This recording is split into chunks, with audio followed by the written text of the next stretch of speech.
Cell का विद्युत वाहक बल, विद्युत वाहक बल, सेल का विद्युत वाहक बल कैपिटल ई तथा आंतरिक प्रतिरोध, आंतरिक प्रतिरोध स्मॉल आर में संबंध। सेल का विद्युत वाहक बल कैपिटल ई व आंतरिक प्रतिरोध स्मॉल आर में संबंध बताना है। इसे आप ऐसे भी कह सकते हैं EMF of cell and internal resistance of a cell, relation between capital E and small r, इन दोनों में संबंध बताना है।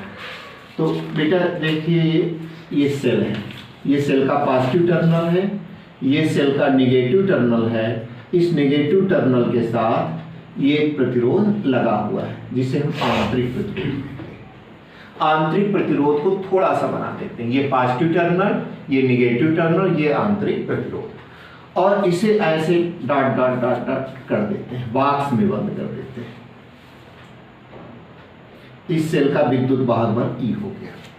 ठीक, अब देखिए यहां से एक बाह्य प्रतिरोध जोड़ दिया गया है। एक बाह्य प्रतिरोध कैपिटल आर जोड़ने के बाद यहां इस सेल के निगेटिव टर्मिनल से इसको जोड़ दिया गया है। तो सेल का विद्युत वाहक बल ई हो गया, आंतरिक प्रतिरोध स्मॉल आर हो गया। ये जो बाह्य प्रतिरोध कैपिटल आर है, इस बाह्य प्रतिरोध के सिरों के बीच का विभव क्या है? कैपिटल वी है। बेटा ये बाह्य प्रतिरोध है, इस बाह्य प्रतिरोध के सिरों के बीच का विभवांतर क्या है? Capital V. ये बाह्य प्रतिरोध के सिरों के बीच का विभवांतर। अब इस सेल के पॉजिटिव टर्मिनल से करंट निकलती है आई, ये करंट आई निकली और कहां जाती है? सेल के निगेटिव टर्मिनल की ओर जाती है।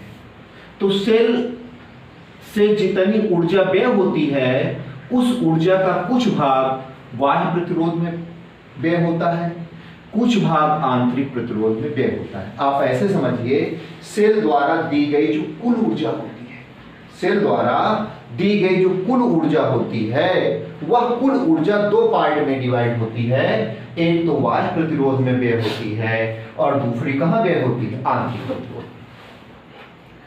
पहले निकालेंगे सेल द्वारा दी गई कुल ऊर्जा, W के आगे कुल लिख देंगे, W के आगे क्या लिख देंगे? कुल, टोटल। सेल द्वारा दी गई कुल ऊर्जा W कुल। तो देखिए E= आपको फार्मूला बताए थे W/Q। E= क्या बता दिए थे? W/Q।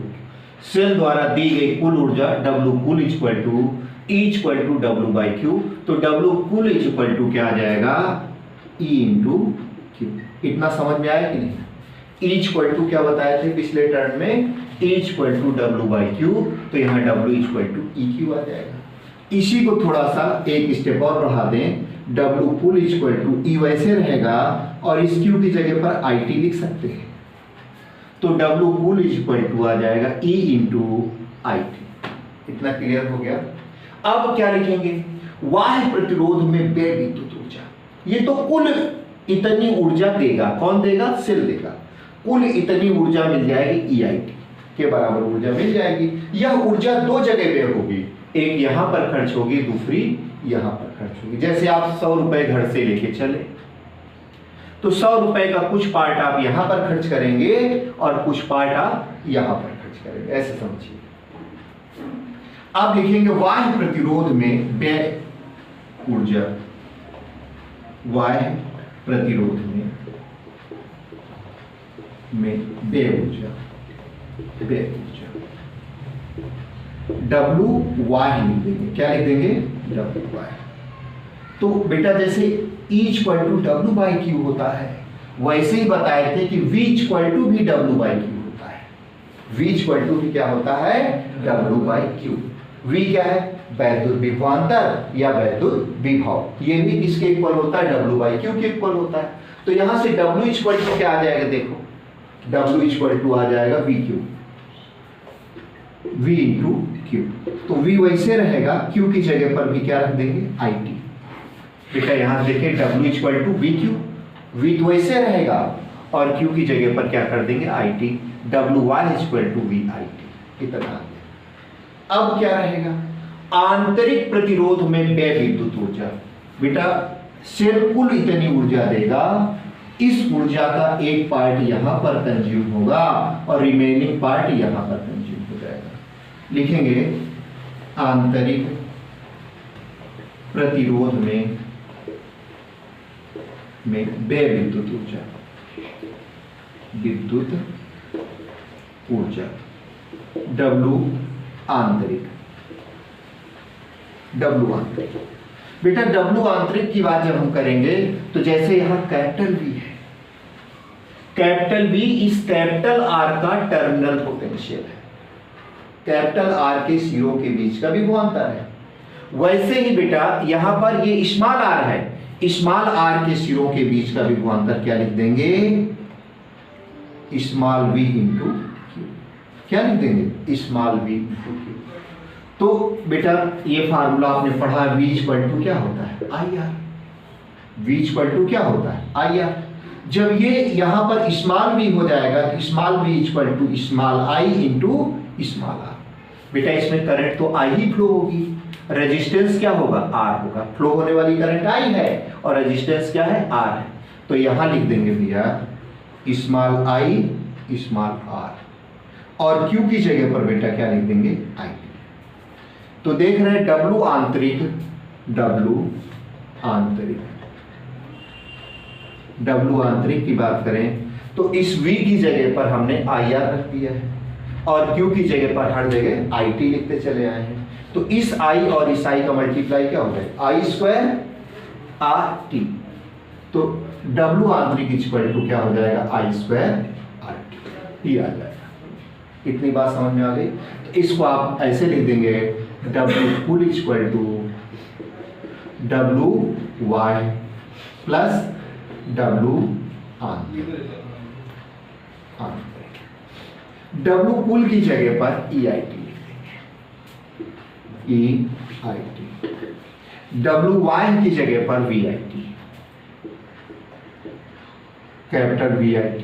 WY की जगह पर क्या लिख दिए VIT और W आंतरिक की जगह पर क्या लिख देंगे I square IT, I square I square RT। क्या कॉमन है देखो भैया, इधर क्या कॉमन है IT कॉमन आ जाएगा ना, ये VIT है, ये क्या है I स्क्वायर RT है, तो IT कॉमन ले लेंगे। जब IT कॉमन ले लेंगे तो ये आ जाएगा V plus I R, IT से IT कट जाएगा तो E इक्वल टू क्या आ जाएगा V प्लस I R। तो E इक्वल टू क्या आ गया V प्लस I R। इतनी बात समझ में आ गई। ये यहाँ पर सेल का विद्युत वाहक तल है, ये टर्मिनल विभवांतर है, ये I धारा है और ये स्मॉल r क्या है आंतरिक प्रतिरोध। ठीक, ये पूरी बात समझ में आ गई आपको। तो यहां पर चाहे बेटा ये कहा जाए सेल के विद्युत वाहक बल E व आंतरिक प्रतिरोध R में संबंध स्थापित करो, तो सेल के विद्युत वाहक बल E व आंतरिक प्रतिरोध R में संबंध आ गया। ठीक, यह कह दिया जाए सेल के विद्युत वाहक बल E, टर्मिनल विभवांतर V व आंतरिक प्रतिरोध R में संबंध स्थापित करो तो भी यही आएगा। ठीक, इसकी लैंग्वेज कैसे लिखेंगे, तो लैंग्वेज क्या रहेगा, माना एक सेल जिसका विद्युत वाहक बल कैपिटल E है। लैंग्वेज क्या है, माना एक सेल जिसका विद्युत वाहक बल कैपिटल E है, आंतरिक प्रतिरोध क्या है स्मॉल r है, यह सेल एक बाह्य प्रतिरोध कैपिटल R में I एम्पियर की धारा भेज रहा है। ठीक, इस धारा के कारण बाह्य प्रतिरोध के सिरों के बीच का विभवांतर कैपिटल V व आंतरिक प्रतिरोध के सिरों के बीच का विभवांतर स्मॉल v है। दोनों प्रतिरोध है, तो बाह्य प्रतिरोध के सिरों के बीच का विभवांतर कैपिटल V, आंतरिक प्रतिरोध के सिरों के बीच का विभवांतर क्या हो जाएगा स्मॉल। ये इतनी बात समझ में आ गई। अब देखिए ये बेटा तब की कंडीशन है जब हम सेल को डिस्चार्ज कर रहे हैं। सेल को क्या कर रहे हो? डिस्चार्ज कर रहे हैं। जैसे बेटा सेल से हम करंट ले रहे हैं। जैसे मोबाइल है, मोबाइल इस समय काम कर रहा है, इसका मतलब इसके अंदर जो सेल लगा है वो डिस्चार्ज हो रहा है। सेल क्या हो रहा है? डिस्चार्ज हो रहा है। डिस्चार्ज होगा 50% होगा, 40% होगा, 30% होगा, 10% होगा, ऐसे ऐसे करते करते 0% पे स्विच ऑफ हो जाता है। तो ये सेल को हम क्या कर रहे होते हैं? डिस्चार्ज कर रहे होते हैं, तब की कंडीशन है। डिस्चार्ज मतलब इससे करंट ले रहे होते हैं। हम यहाँ मोबाइल से कोई काम कर रहे हैं, ये मोबाइल है, समझ लीजिए मोबाइल से कोई काम कर रहे हैं, बात कर रहे हैं, वीडियो कॉलिंग कर रहे हैं, तो ये एक प्रकार से मोबाइल लगा हुआ है, यानी सेल डिस्चार्ज हो रहा है। शाम को जब चार्जर से जोड़ेंगे तब की क्या कंडीशन होगी? ये सेल से धारा लेने पर या डिस्चार्ज की कंडीशन है। इसे कौन सी कंडीशन बोलते हैं? डिस्चार्ज की कंडीशन बोलते हैं। अब इसी सेल को यदि हम चार्ज करें, चार्जर से जोड़ दें तो चार्ज होने लगेगा। चार्ज होने की कंडीशन में E = फार्मूला बन जाता है V - IR। ये जो फार्मूला है, जहां यहां पर प्लस था यहां हमने माइनस कर दिया। जैसे इसमें लिखे हैं सेल से धारा लेने पर, अब लिखेंगे सेल को धारा लेने पर। सेल को धारा लेने पर क्या लिखेंगे? हाँ, सेल को धारा देने पर सेल को धारा देने की दशा है या चार्जिंग कंडीशन। इस कंडीशन का नाम क्या है? Charging condition. ये चार्जिंग की कंडीशन है। तो बेटा ये दोनों फार्मूले याद रहेंगे। मोस्टली यही फार्मूला आता है सेल से धारा लेने के लिए, E = V + I। ठीक, ये रियल केस में पूछा जाता है। अब देखिए इसमें थोड़ा सा और बता देते हैं, और फार्मूले क्या बन जाते हैं। जैसे यहां पर मेन फार्मूला आपका बता दिए कि E = है V + IR, ये फार्मूला है। अब यहां पर E = इस कैपिटल V की जगह पे I कैपिटल R लिख सकते हैं। क्या लिख देंगे?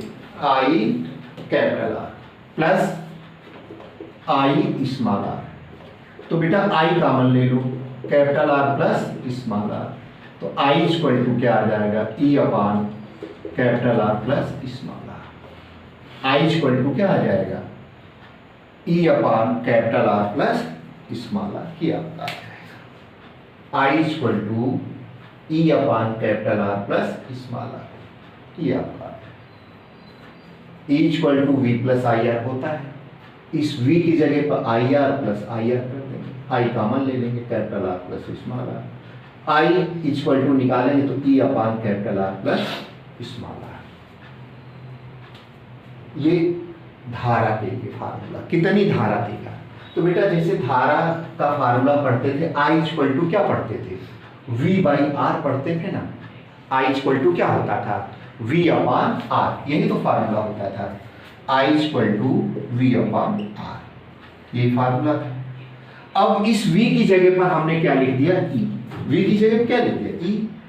और इस R की जगह पर दो प्रतिरोध हैं और दोनों श्रेणी क्रम में जुड़े हैं। बेटा जो धारा यहां पर बहेगी वही धारा यहां पर बहेगी, एक ही प्रकार की धारा बहेगी। इसका मतलब दोनों श्रेणी क्रम में जुड़े हैं। श्रेणी क्रम का फार्मूला होता है R + R। तो I = E/ capital R plus small r। तो बेटा ये आपका एक छोटा सा क्या ठीक ठाक मुझे लगता है कंडीशन वाला प्रूफमेंट है। लैंग्वेज क्या लिखेंगे? माना एक सेल जिसका विद्युत वाहक बल कैपिटल E है, आंतरिक प्रतिरोध स्मॉल r है। ये सेल एक बाह्य प्रतिरोध कैपिटल R में I एम्पियर की धारा भेज रहा है। याद हो जाएगा ना। इस बाह्य प्रतिरोध के सिरों के बीच का विभवांतर कैपिटल V व आंतरिक प्रतिरोध के सिरों के बीच का विभवांतर स्मॉल v है। ठीक, इतनी बात समझ में आ गई? कहीं कुछ दिक्कत हो तो बताइए आप लोग।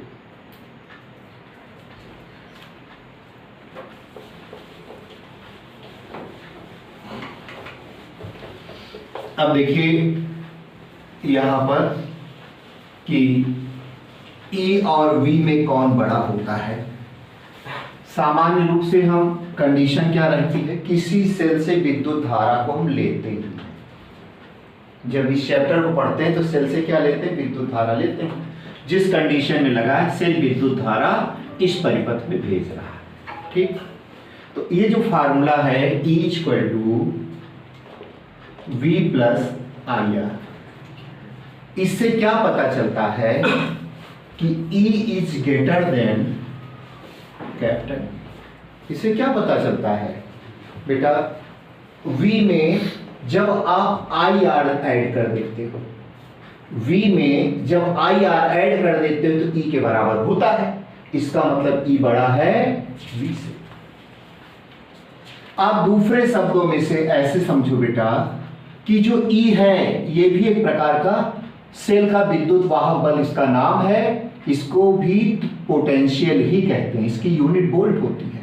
तो E की वैल्यू किसके इक्वल होती है, E का एक पार्ट यहां पर कंज्यूम होता है V में, और दूसरा पार्ट कहां कंज्यूम होता है, स्मॉल V। इस कैपिटल V में जब स्मॉल V को ऐड कर देते हैं तो E के बराबर होता है। इतना ये कॉन्सेप्ट है इसका। और इसमें बेटा कई बार एक क्वेश्चन पूछा गया है कि वो कौन सी परिस्थितियां हैं, किन किन परिस्थितियों में E और V दोनों आपस में बराबर होते हैं।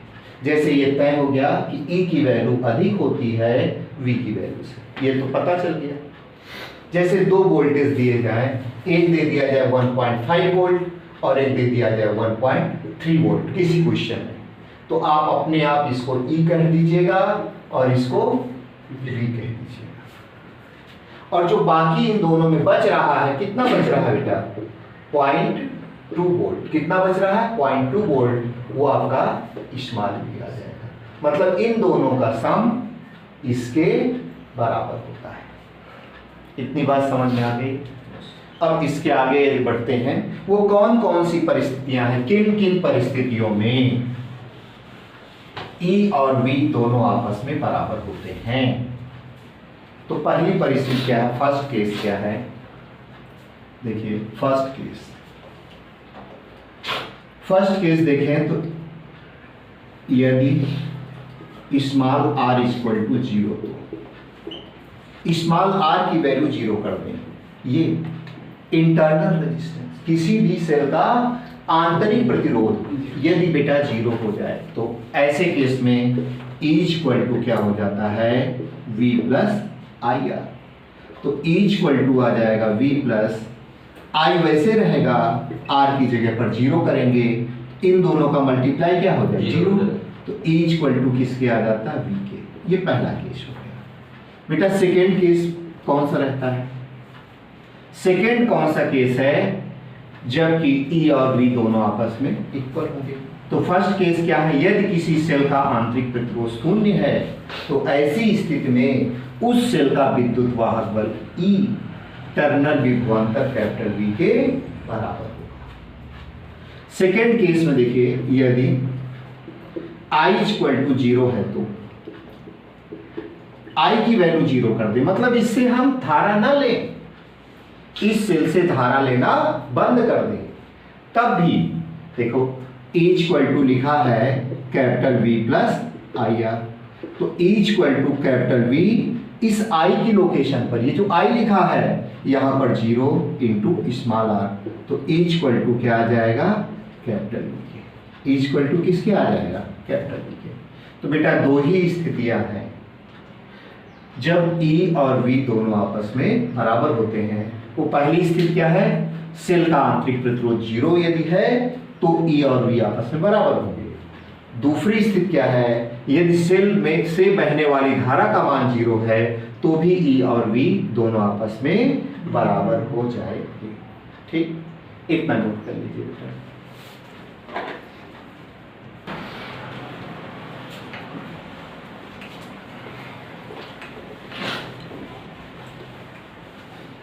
इसके बाद है विद्युत सेलों का संयोजन। विद्युत सेलों का संयोजन,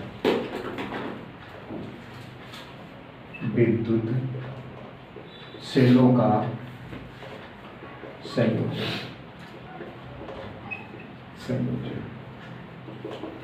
combination of electric sales. Combination of electric sales. बेटा हम एक सेल से प्रबल वैद्युत धारा प्राप्त नहीं कर सकते। प्रबल धारा प्राप्त करने के लिए हमें एक से अधिक सेलों के जोड़ने की जरूरत पड़ती है, और जब एक से अधिक सेल जोड़ते चले जाते हैं तो सेलों के इस संयोजन को बैटरी कहते हैं। सेलों का जो संयोजन होता है उसका नाम क्या होता है? बैटरी। एक सेल से हम प्रबल वैद्युत धारा प्राप्त नहीं कर सकते हैं। प्रबल वैद्युत धारा प्राप्त करने के लिए एक से अधिक सेलों के हमें जोड़ने की जरूरत पड़ती है। जब हम एक से अधिक सेलों को जोड़ देते हैं तो सेलों के इस संयोग को क्या कहते हैं? बैटरी कहते हैं। क्या नाम रखे हैं? बैटरी। अब बेटा थोड़ा सा और आगे बढ़ें तो पता चलता है सेलों का जो संयोजन है वह 3 प्रकार से किया जाता है। नंबर 1, सेलों का श्रेणी क्रम संयोजन। श्रेणी क्रम संयोजन पहला। दूसरा है समांतर क्रम संयोजन।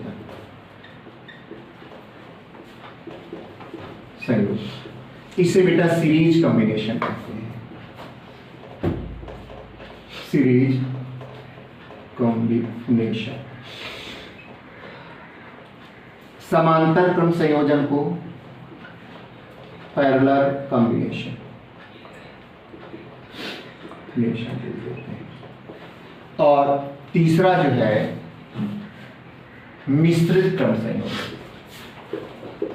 मिश्रित या मिक्स्ड संयोजन या संयुक्त संयोजन। संयुक्त संयोजन का मतलब बेटा कुछ सेल श्रेणी क्रम में रहेंगे और कुछ सेल समांतर में रहेंगे, जिसे मिश्रित क्रम संयोजन नाम दिया गया है। इसका प्रयोग कहाँ होता है? हाँ, इसको जोड़ेंगे तो इसका प्रयोग कहाँ किया जाएगा? क्या बेटा? मिश्रित सेल का प्रयोग कहाँ किया जाएगा? बेटा होता क्या है, श्रेणी क्रम संयोजन ऐसे सेलों का करते हैं जिनका आंतरिक प्रतिरोध बहुत कम होता है। जिनका आंतरिक प्रतिरोध बहुत कम होता है उन सेलों को श्रेणी क्रम में जोड़ देते हैं। उन सेलों को समांतर क्रम में जोड़ते हैं जिनका आंतरिक प्रतिरोध बहुत अधिक होता है। अब इसके बाद देखिए, आपके पास कुछ सेल ऐसे आ गए, मार्केट से आपने कुछ सेल ऐसे ले लिए जिनका आंतरिक प्रतिरोध कम है और कुछ सेल ऐसे ले लिए जिनका आंतरिक प्रतिरोध ज्यादा है। तो जिन सेलों का आंतरिक प्रतिरोध कम होगा उनको श्रेणी क्रम में जोड़ देंगे, जिन सेलों का आंतरिक प्रतिरोध अधिक होगा उन्हें समांतर क्रम में जोड़ देंगे।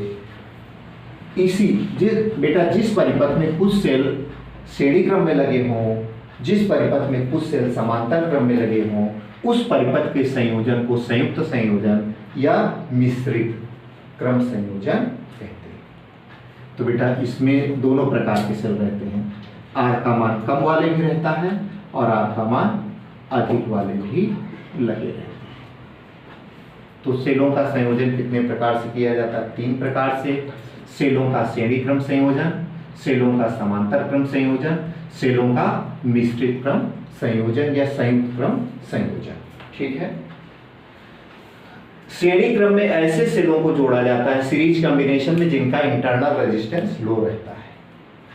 समांतर क्रम में इस प्रकार के सेलों को जोड़ा जाता है या पैरेलल में ऐसे सेलों का कॉम्बिनेशन किया जाता है जिनका इंटरनल रेजिस्टेंस हाई रहता है।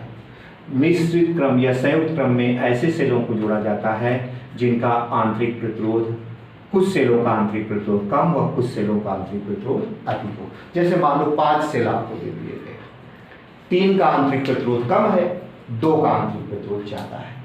तो जिन 3 का आंतरिक प्रतिरोध कम है उन्हें हम श्रेणी क्रम में जोड़ देंगे और जिन 2 का आंतरिक प्रतिरोध ज्यादा उनको हम समांतर क्रम में जोड़ देंगे। ये मिश्रित क्रम संयोजन। अब देखिए बेटा, सेलों का श्रेणी क्रम संयोजन होता क्या है? फर्स्ट वाले पार्ट पर हम लोग डिस्कस करेंगे। सेलों का श्रेणी क्रम संयोजन। सेलों का श्रेणी क्रम संयोजन बेटा वैसे ही है जैसे पहले, तब तो टार्च वार्च खत्म हो गई, सब मोबाइल से काम होने लगा है। पहले टार्च होती थी, 3 सेल की टार्च होती थी, 2 सेल की टार्च होती थी। तो उसमें जो आपका निप्पो वाला सेल रहता था, एवररेडी वाला सेल रहता था, उसमें सबसे पहले उस सेल का पॉजिटिव टर्मिनल डालते थे। टार्च में बड़ी स्टील की टार्च हुआ करती थी, पॉजिटिव टर्मिनल उसके अंदर डाल दी। डालने के बाद क्या करते थे, पॉजिटिव टर्मिनल डाल दिए। डालने के बाद फिर क्या करते थे, जो अगला सेल डालते थे तो पॉजिटिव टर्मिनल बेटा आगे चला गया, नेगेटिव टर्मिनल क्या रहता था पीछे। फिर अगला सेल का पॉजिटिव टर्मिनल डाल देते थे, तो 2 जुड़ गए। फिर तीसरा डाल देते थे। आप ऐसे समझिए जैसे एक सेल आपने ये डाल दिया, ये बेटा यहाँ पर ऐसे कैप इधर लगी रहती थी, ध्यान है ना। तो ये कार्बन की छड़ रहती थी, यहाँ पर स्टील की टोपी लगी रहती थी। ये आपका जिंक है, जिंक की खोल है, ठीक। तो ये पॉजिटिव रहता था और ये क्या रहता था नेगेटिव। अब जब आगे कॉम्बिनेशन करेंगे तो ऐसे कर देंगे बेटा, ये आपका है,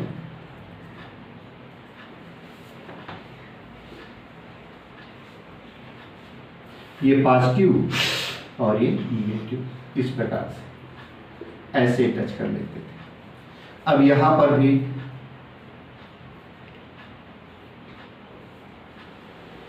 ये पॉजिटिव और ये नेगेटिव, ये पॉजिटिव नेगेटिव, ये पॉजिटिव नेगेटिव, ये पॉजिटिव नेगेटिव। ये 1.5 वोल्ट का होता था।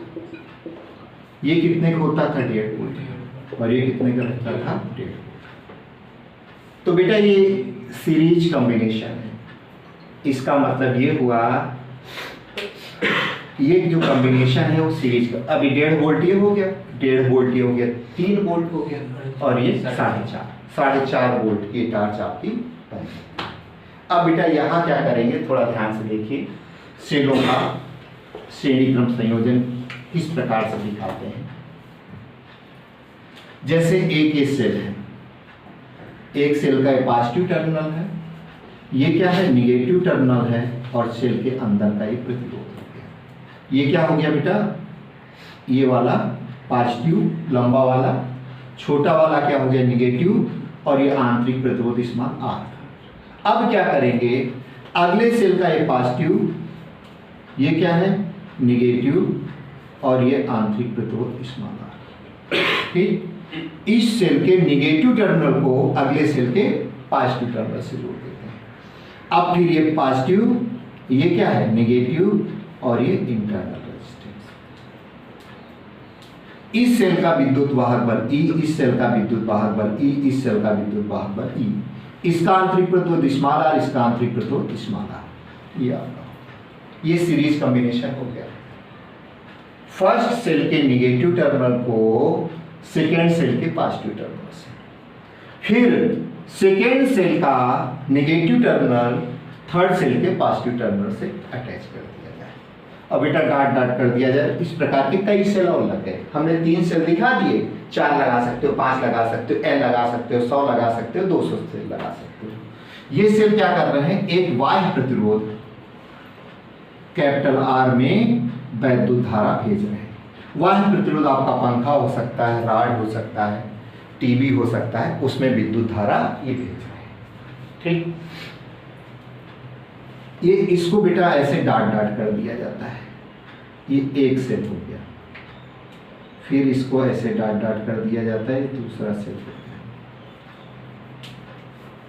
ये इसको ऐसे डाट कर दिया जाता है, ये तीसरा सेल हो गया। ये बाह्य प्रतिरोध कैपिटल R है। ये धारा कैसे चलेगी बेटा, पॉजिटिव टर्मिनल से कहाँ की ओर चलेगी, ये धारा निगेटिव टर्मिनल से। जैसे बेटा एक सेल का विद्युत वाहक बल E है, तो 2 सेल का क्या हो जाएगा, 2E हो जाएगा। 3 सेल का क्या हो जाएगा, 3E हो जाएगा। 4 सेल का क्या हो जाएगा, 4E। तो यहाँ लिख देंगे N सेलों का कुल विद्युत वाहक बल, कुल विद्युत वाहक बल। बेटा n सेलों का कुल विद्युत वाहक बल, एक सेल का विद्युत वाहक बल E है, 2 सेल का 2E हो जाएगा, 3 सेल का 3E हो जाएगा, n सेलों का Ne, ये n है। कितना समझ में आ गया बेटा? अब एक सेल का आंतरिक प्रतिरोध क्या है? स्मॉल r, दूसरे सेल का 2 स्मॉल r हो जाएगा, तीसरे सेल का 3 स्मॉल r हो जाएगा, सीरीज में लगे हैं। एक सेल का स्मॉल r, यहां इन दोनों को ले लेंगे 2 स्मॉल r, इन तीनों को ले लेंगे 3 स्मॉल r, ऐसे n सेलों का कुल आंतरिक प्रतिरोध, n सेलों का कुल आंतरिक प्रतिरोध क्या आ जाएगा? n small r, n small r। ठीक है, बाह्य प्रतिरोध केवल कैपिटल R। बाह्य प्रतिरोध क्या लिख देंगे? बाह्य प्रतिरोध इक्वल टू कैपिटल R। यदि आपसे कोई पूछता है कुल प्रतिरोध कितना है, क्या पूछता है? कुल प्रतिरोध। कुल प्रतिरोध कोई पूछता है तो बाह्य प्रतिरोध में आंतरिक प्रतिरोध को ऐड कर देते हैं। कुल प्रतिरोध का मतलब बाह्य प्रतिरोध प्लस आंतरिक प्रतिरोध, ये कुल प्रतिरोध। ये क्या आ गया? कुल प्रतिरोध। कहीं कुछ दिक्कत तो नहीं है?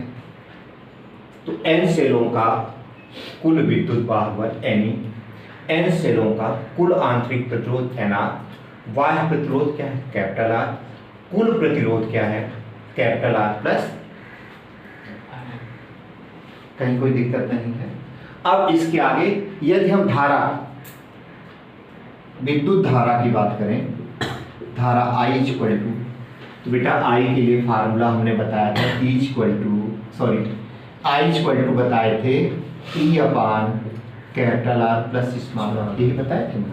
वो इसी प्रकार से I इक्वल टू, जैसे E है, E की जगह पर अब क्या हो गया? Ne हो गया। क्या हो गया है? Ne। और capital R plus small r हुआ था, अब यहां क्या हो गया? Capital R plus Nr, capital R plus. ये इतनी धारा इस सेल से मिलेगी। अब देखना है कि कितने सेल आपने जोड़ा है। मान लो 10 सेल जोड़े हैं तो n की जगह पर 10 रख देंगे। मान लो 10 सेल आपने अटैच कर दिया है तो n की जगह पर कितना रखेंगे? 10 रख दिए। अब एक सेल का विद्युत वाहक बल सामान्य रूप से, चाहे वो घड़ी वाला सेल हो, चाहे रिमोट वाला पतला वाला सेल हो, चाहे मोटा वाला सेल हो, सबके सभी सेलों का जो वोल्टेज रहता है वह बेटा 1.5 वोल्ट ही रहता है। कितना रहता है? चाहे वह एवररेडी वाला हो, चाहे निप्पो वाला हो, सबका वोल्टेज कितना रहता है? 1.5 वोल्ट। अब मार्केट में जब जाते हैं तो कहते हैं कि हमको घड़ी वाला सेल दे दो, ये कहते हैं ना, हमको पेंसिल वाला सेल दे दो, हमको रिमोट वाला सेल दे दो, हमको टार्च वाला सेल दे दो, ये मांगते हैं। ये मांगने का तरीका एकदम गलत है। हमें लगता है मोटा वाला सेल तो मार्केट में भी बड़ी मुश्किल से मिलता होगा, मिलना बंद हो गया। आप लोगों ने देखा है कि नहीं? देखा, रेडियो में लगता है, रेडियो में लगता था, पहले वाले रेडियो में, तो वो सेल अब मिलना ही बंद हो गया। इनके नाम, इनके स्पेसिफिक नाम ट्रिपल ए। क्या नाम है? ट्रिपल ए, 3 बार ए लिखा रहता है, तो पेंसिल सेल होता है जो रिमोट वगैरह में लगाते हैं। डबल ए जो घड़ी वगैरह में लगाते हैं, डबल ए। और सिंगल ए जो रहता है वो मोटा वाला सेल है। ठीक है, सभी का वोल्टेज कितना रहता है? 1.5 ही रहता है। सभी का वोल्टेज कितना रहता है? 1.5। तो जैसे यहाँ हमने 10 रख दिया, E का मान 1.5 है, तो 10 का 1.5 से मल्टीप्लाई कर देंगे, 15 वोल्ट हो जाए। कितना वोल्ट हो जाए? 15 वोल्ट। अब बाह्य प्रतिरोध जितना लगाए वो लगा दीजिए, आंतरिक प्रतिरोध जितना हो वो लगा दीजिए, तो I कितनी धारा वो सेल देंगे आपको पता चल जाएगा। 10 सेलों से आप कितनी धारा ले लेंगे। ठीक है, ये आपका सेलों का श्रेणी क्रम संयोजन है। इसकी लैंग्वेज जरा समझ लो। जैसे अभी हमने बताया कि सीरीज कॉम्बिनेशन में ऐसे सेल लेना चाहिए जिनका आंतरिक प्रतिरोध कम हो, तो हमें कैसे पता चला ये थोड़ा सा हम बताएंगे। दूसरी चीज इसका लैंग्वेज क्या रहेगी? तो लैंग्वेज रहेगी, माना n सेल श्रेणी क्रम में दिए। लैंग्वेज क्या रहेगी?